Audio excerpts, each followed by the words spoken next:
Hello, it's Nestor, and I have a new Substack post I'd like to tell you about. This month I wrote about conspiracy theories. Some are kind of out there, some are not so out there.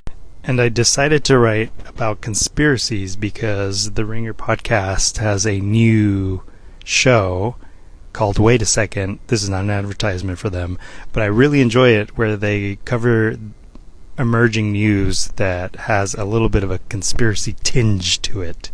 Got me thinking, if I was on that show, if I was a guest, which conspiracy would I like to talk about most?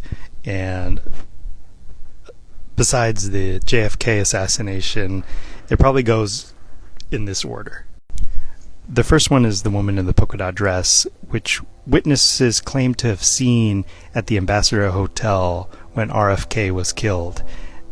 Super interesting. There are multiple witnesses, and there's one witness in particular, Sandra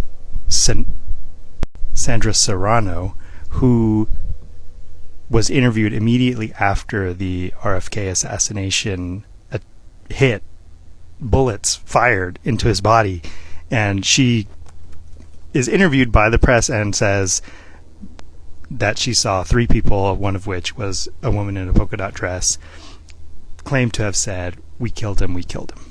The second one that I think is very, very suspicious is the killing of Edward Crawford, who's seen in this photograph. He was friends with Michael Brown, who was the young man who was killed in Ferguson in 2014. God, it feels like yesterday, but it was now more than a decade ago. Killed by the police in Ferguson, Missouri, and a bunch of other folks who were involved either as activists or as organizers also mysteriously have died over the past 10 years or so. Coincidence? Probably not.